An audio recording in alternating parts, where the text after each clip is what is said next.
नमस्कार, आप देख रहे हैं टीवी7 भारत और मैं हूं आपके साथ प्रीति सिंह यादव।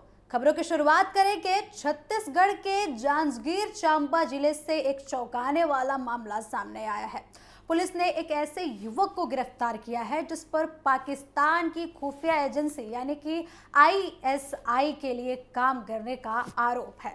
बताया जा रहा है कि आरोपी पंजाब से आकर छत्तीसगढ़ में रह रहा था और यहां से संवेदनशील जानकारियां पाकिस्तान भेज रहा था।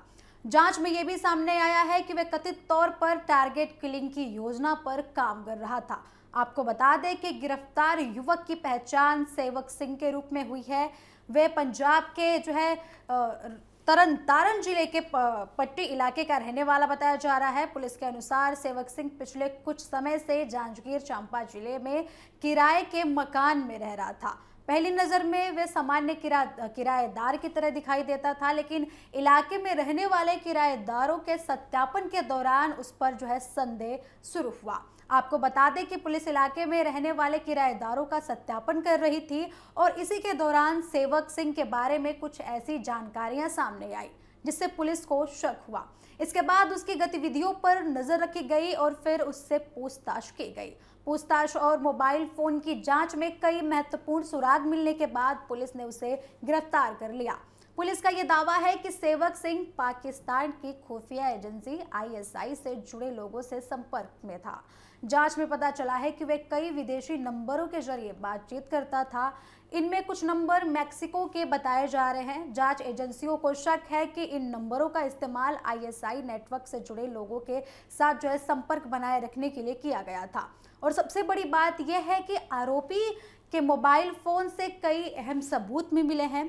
पुलिस को WhatsApp chat, video call recording और अन्य दस्तावेज भी मिले हैं। इन सबूतों के आधार पर जांच एजेंसियां ये पता लगाने की कोशिश कर रही हैं कि आरोपी किस तरीके की जानकारी भेज रहा था और उसका नेटवर्क कितना बड़ा था। प्रारंभिक जांच में ये भी सामने आया है कि सेवक सिंह इलाके की महत्वपूर्ण जगहों और कुछ खास व्यक्तियों की लोकेशन से जुड़ी जानकारियां जुटा रहा था। पुलिस को आशंका है कि इन जानकारियों का इस्तेमाल भविष्य में किसी बड़ी साजिश के लिए उपयोग में किया जा रहा था। इसी कारण मामले की गंभीरता और भी ज्यादा बढ़ गई है और सूत्रों के मुताबिक आरोपी कथित तौर पर पाकिस्तान से मिले निर्देशों के आधार पर काम कर रहा था। जांच में यह भी जानकारी मिली है कि वे टारगेट किलिंग यानी कि किसी विशेष व्यक्ति को निशाना बनाकर हत्या करने की योजना पर काम कर रहा था।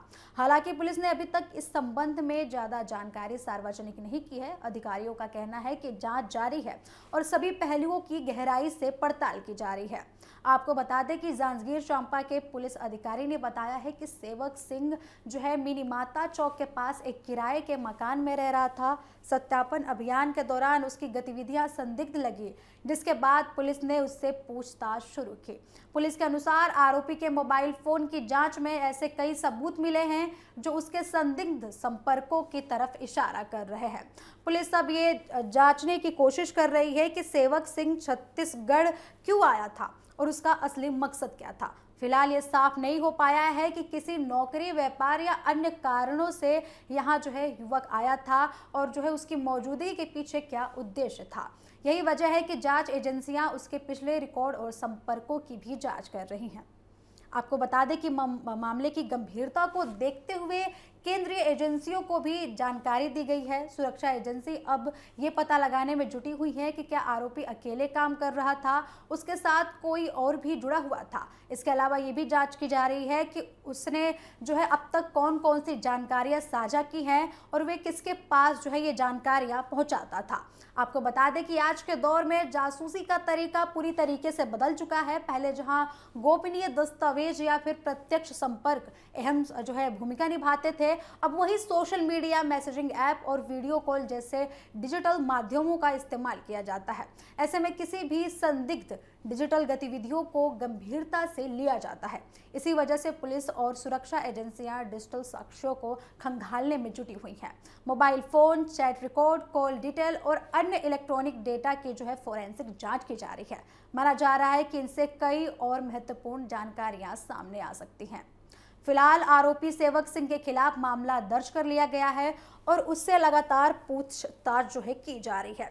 आने वाले दिनों में जांच के दौरान और खुलासे हो सकते हैं। पुलिस का कहना है कि राष्ट्रीय सुरक्षा से जुड़े मामलों में किसी भी तरीके की लापरवाही नहीं बरती जाएगी और यदि किसी नेटवर्क से जुड़े अन्य लोगों के बारे में जानकारी मिलती है तो उनके खिलाफ सख्त कार्रवाई जो है की जाएगी।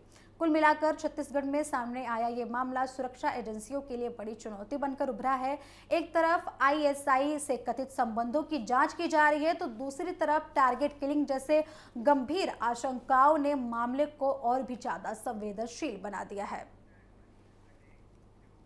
वही अगली खबर आपको बता दें कि बिहार के भोजपुर जिले से जो है हुई भरत भूषण तिवारी एनकाउंटर का मामला अब सुप्रीम कोर्ट तक पहुंच गया है।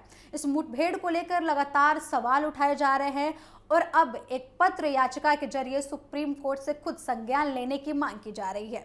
याचिका करने वालों का कहना है कि पूरे मामले की निष्पक्ष जांच कराई जानी चाहिए ताकि ये पता चल सके कि सच में पुलिस मुठभेड़ थी या फिर ये फर्जी एनकाउंटर हुआ है। दरअसल भरत तिवारी की मौत के बाद से ही मामला चर्चा का विषय बना हुआ है। पुलिस का दावा है कि उसने आत्मरक्षा में कार्रवाई की थी और जबकि मृतक के परिवार और कई सामाजिक संगठनों का आरोप है कि यह फर्जी मुठभेड़ थी। इसी विवाद के बीच अब मामला देश के सबसे बड़ी अदालत में पहुंच चुका है। भोजपुर पुलिस के मुताबिक 17 जून को उन्हें सूचना मिली थी कि एक युवक हथियार लेकर सार्वजनिक स्थान पर फायरिंग कर रहा है। सूचना मिलने के बाद पुलिस और एसटीएफ की टीम मौके पर पहुंची थी। पुलिस का कहना है कि युवक को कई बार सरेंडर करने के लिए बोला गया था, लेकिन उसने कथित तौर पर पुलिस टीम पर ही गोली चला दी। इसके बाद जवाबी कार्रवाई में पुलिस ने फायरिंग की, जिसमें भरत तिवारी के पैर पर जो है गोली लगी। पुलिस के अनुसार घायल अवस्था में उसे अस्पताल ले जाया गया। बाद में बेहतर इलाज के लिए पटना मेडिकल कॉलेज अस्पताल में भी भेजा गया, जहां इलाज के दौरान उसकी मौत हो गई। पुलिस का यह भी दावा है कि घटना स्थान से हथियार और कारतूस जो है बरामद किए गए हैं, लेकिन इस पूरे घटनाक्रम का एक वीडियो सोशल मीडिया पर तेजी से वायरल हो रहा है, जिसके बाद मामले ने और भी ज्यादा तूल पकड़ ली है। वहीं दूसरी तरफ मृतक के परिजन पुलिस की कहानी पर सवाल उठा रहे हैं। परिवार का कहना है कि भरत तिवारी को जानबूझकर निशाना बनाया गया और पूरे मामले की निष्पक्ष जांच होनी चाहिए। परिजनों का आरोप है कि पुलिस की ओर से जो कहानी बताई जा रही है उसमें कई ऐसे सवाल हैं जिनका जवाब अभी तक नहीं मिल सका है। इसी बीच सुप्रीम कोर्ट को भेजी गई पत्र याचिका में दावा किया गया है कि भरत भूषण तिवारी को बिना उचित कानूनी प्रक्रिया अपनाए गोली मारी गई है। याचिका में यह भी कहा गया है कि वायरल वीडियो और उपलब्ध तथ्यों को देखते हुए न्यायिक जांच बेहद जरूरी है।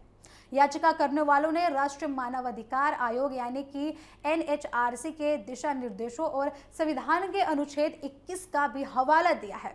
अनुच्छेद 21 प्रत्येक नागरिक को जीवन और व्यक्तिगत आजादी का अधिकार देता है। याचिका में कहा गया है कि किसी भी व्यक्ति का जीवन कानून द्वारा संरक्षित है और बिना उचित प्रक्रिया के किसी की भी जान लेना जो है सही नहीं ठहराया जा सकता।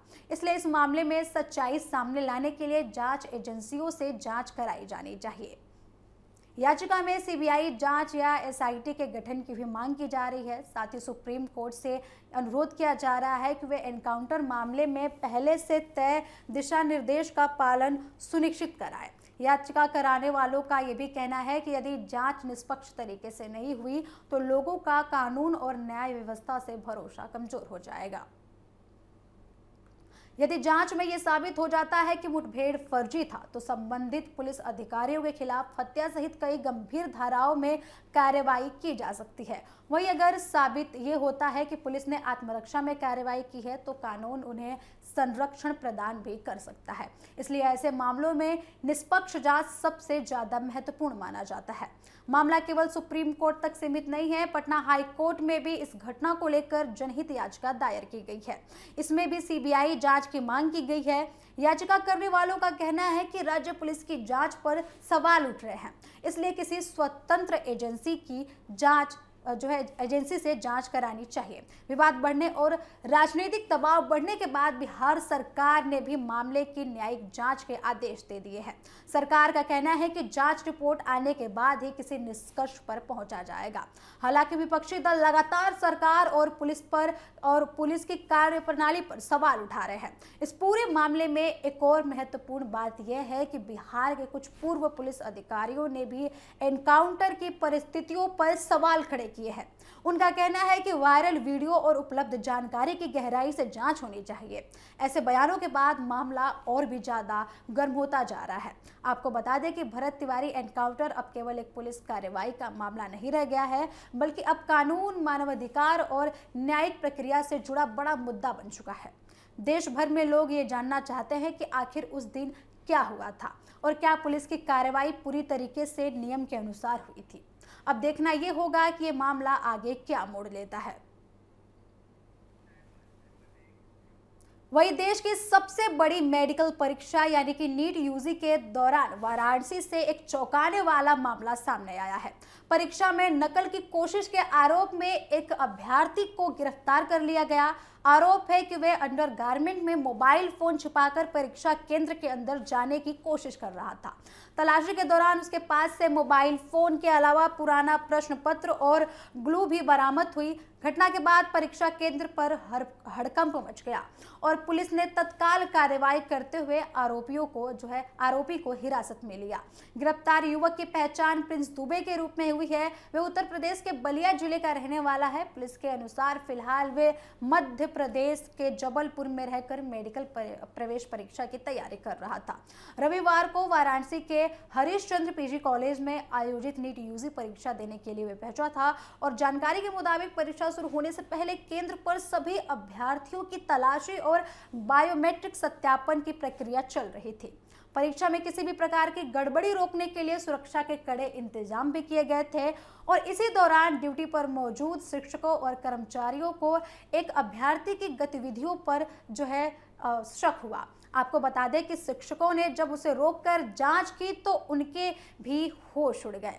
तलाशी के दौरान उसके पास उसके अंडरगारमेंट्स में छुपाकर फोन रखा गया था और इसके बाद उसके बच्चे की गहन जांच की गई। उसके पास से एक पुराना प्रश्न पत्र और ग्लू भी बाद में बरामद किया गया। मोबाइल फोन मिलने के बाद परीक्षा केंद्र प्रशासन से तुरंत एक्टिव हुई और इसे पुलिस को सूचना दी गई। सूचना मिलते ही कोतवाली पुलिस मौके पर पहुंची और आरोपी को हिरासत में लेकर थाने लेके चली गई। पूछताछ के दौरान प्रिंस दुबे ने बताया कि वह जबलपुर में रहकर मेडिकल परीक्षा की तैयारी कर रहा था और परीक्षा देने के लिए वाराणसी आया था। बरामद फोन और अन्य सामग्री की तकनीकी जांच भी कराई जा रही है। जांच एजेंसियां ये जानना चाहती हैं कि मोबाइल फोन का इस्तेमाल किस उद्देश्य से किया जाना था। क्या वे परीक्षा के दौरान किसी से संपर्क करने वाला था? क्या उसके पीछे कोई संगठित नकल गिरोह काम कर रहा था या फिर वे अकेले ही अनुसूचित तरीके से परीक्षा पास करने की कोशिश कर रहा था? इन सभी सवालों के जवाब तलाशे जा रहे हैं। Police mobile phone call detail, message, social media account और अन्य डिजिटल रिकॉर्ड की जांच कर रही है। साथ में ये भी देखा जाएगा कि परीक्षा से पहले उसकी किन किन लोगों से बातचीत हुई थी। प्रारंभिक जांच में जो प्रश्न पत्र बरामद हुए हैं वे पुराना बताया जा रहा है। हालांकि पुलिस इस पहलू को गंभीरता से ले रही है। जांचकर्ता ये पता लगाने की कोशिश कर रहे हैं कि वे प्रश्न पत्र उसके पास क्यों था और उसका उपयोग किस उद्देश्य से किया जाना था। गुरु की बरामदी के बाद पुलिस की जांच को नया मोड़ मिल गया है। अधिकारियों को शक है कि इसका इस्तेमाल किसी सामग्री को छिपाने या किसी अन्य तरीके से नकल की योजना में किया जाना था।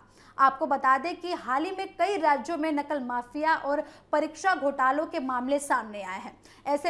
ऐसे मामलों में प्रतियोगी परीक्षाओं की विश्वसनीयता पर काफी गंभीर सवाल खड़े हुए हैं।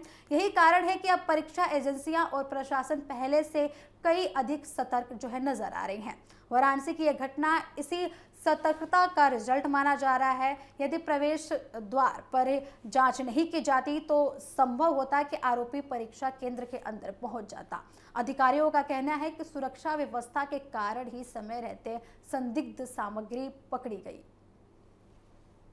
वहीं पुलिस का कहना है कि यदि जांच में किसी संगठित गिरोह या अन्य लोगों की संलिप्तता सामने आती है तो उसके खिलाफ कार्रवाई की जाएगी। फिलहाल आरोपी को गिरफ्तार कर लिया गया है और उससे लगातार पूछताछ की जा रही है। फिलहाल ये घटना एक बार फिर सवाल खड़ा करता है कि देश की बड़ी प्रतियोगी परीक्षाओं में नकल रोकने के लिए कितना सतर्क रहना जरूरी है। हालांकि इस मामले में समय रहते कार्रवाई होने से परीक्षा की निष्पक्षता पर कोई असर नहीं पड़ा, लेकिन जांच पूरा होने के बाद ये साफ हो जाएगा कि आरोपी अकेले काम कर रहा था या इसके पीछे कोई बड़ा नेटवर्क काम कर रहा था।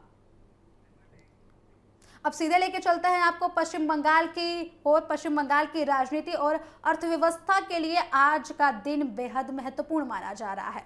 राज्य में भाजपा सरकार बनने के बाद आज पहली बार पूर्ण बजट पेश किया जाएगा। मुख्यमंत्री शुवेंदु अधिकारी के नेतृत्व वाली सरकार इस पहले बड़े आर्थिक बजट पर आम लोगों से लेकर उद्योग जगत और राजनीतिक दलों की नजरें इस बजट पर टिकी हुई हैं। आपको बता दें कि विधानसभा में दोपहर करीब 12 बजे वित्त मंत्री स्वप्न दास गुप्ता बजट पेश करेंगे। स्वप्न दास गुप्ता राजनीति में आने से पहले एक वरिष्ठ पत्रकार, लेखक और राजनीतिक विश्लेषक के रूप में अपनी पहचान बना चुके हैं।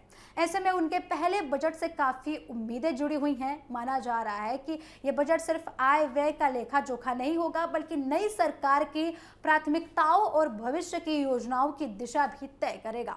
दरअसल पश्चिम बंगाल में लंबे समय तक वाम मोर्चा और उसके बाद टीएमसी की सरकार रही। इन दोनों सरकारों ने अक्सर राज्य की आर्थिक चुनौतियों के लिए केंद्र सरकार की नीतियों को जिम्मेदार ठहराया, लेकिन अब राज्य और केंद्र दोनों जगह भाजपा की सरकार है। इसी कारण लोगों की उम्मीदें और ज्यादा बढ़ गई हैं। आम जनता ये जानना चाहती है कि डबल इंजन की सरकार बंगाल की अर्थव्यवस्था को नई दिशा देने के लिए क्या क्या नए कदम उठाती है। राज्य की अर्थव्यवस्था पिछले कई वर्षों से कई चुनौतियों से गुजर रही है। बेरोजगारी, उद्योगों की कमी, बुनियादी ढांचों की समस्याएं और बढ़ता कर्ज लगातार चिंता का विषय बना हुआ है। यही वजह है कि इस बार का बजट केवल आर्थिक दस्तावेजों तक नहीं, बल्कि सरकार की कार्यशैली की पहली बड़ी परीक्षा माना जा रहा है। माना जा रहा है कि पश्चिम बंगाल की सबसे बड़ी समस्याओं में से एक रोजगार का संकट है। बड़ी संख्या में युवा रोजगार की तलाश में दूसरे राज्यों की ओर पलायन करते हैं। ऐसे में युवकों की सबसे बड़ी उम्मीद यही है कि सरकार नए उद्योगों को आकर्षित करने और रोजगार के अवसरों को बढ़ाने के लिए बड़ी घोषणाएं कर सकती है।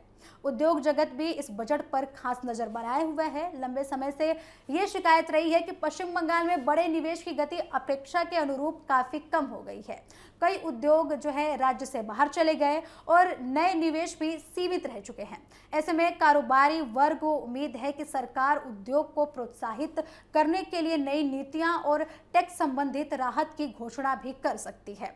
आपको बता दें कि कृषि क्षेत्र भी सरकार के लिए बड़ी चुनौती बना हुआ है। राज्य की बड़ी आबादी खेती पर निर्भर करती है, लेकिन आधुनिक सिंचाई सुविधाओं की कमी और कम उत्पादकता किसानों की आय बढ़ाने में बाधा बनती है।